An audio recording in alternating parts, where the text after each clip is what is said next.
ఎంతో మంది అమ్మాయిలకు కలల రాకుమారుడు కింగ్ నాగార్జున 57 ఏళ్ల వయసులో కూడా ఎంతో యవ్వనంగా కనిపిస్తూ మహిళా ప్రేక్షకుల మనసు దోచుకుంటున్నాడు ఈ మన్మధుడు. రొమాంటిక్ హీరోగా మంచి క్రేజ్ తెచ్చుకున్న నాగ్ ఈ వయసులో కూడా యంగ్ హీరోస్కి గట్టి పోటీని ఇస్తున్నాడు. అందుకే ఆయనకి అటు సినీ ఇండస్ట్రీలోనూ ఇటు బాహ్య ప్రపంచంలోనూ మన్మధుడు అనే పేరు ఉంది. అప్పట్లో నాగార్జున టబూకి మధ్య లవ్ అఫైర్ ఉన్నట్లు వార్తలొచ్చాయి. ఆ తర్వాత నాగార్జున అనుష్కల మీద కూడా కొన్ని రూమర్స్ వచ్చాయి. ఇది ఇలా ఉంటే తాజాగా సోషల్ మీడియాలో ఓ ఫోటో వైరల్గా మారింది. ఆ ఫోటోలో ఎవరో గుర్తు తెలియని అమ్మాయి నాగ్ పక్కనే కూర్చుంది. సైలెంట్గా కూర్చుంటే పర్వాలేదు, కానీ ఈమె అలా చేయలేదు. నాగ్కి పబ్లిక్గా ముద్దు పెట్టేసింది.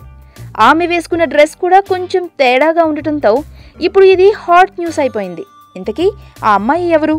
నాగార్జునతో అంత చనువేంటి అనేది నాగ్ చెప్తే కానీ తెలియదు.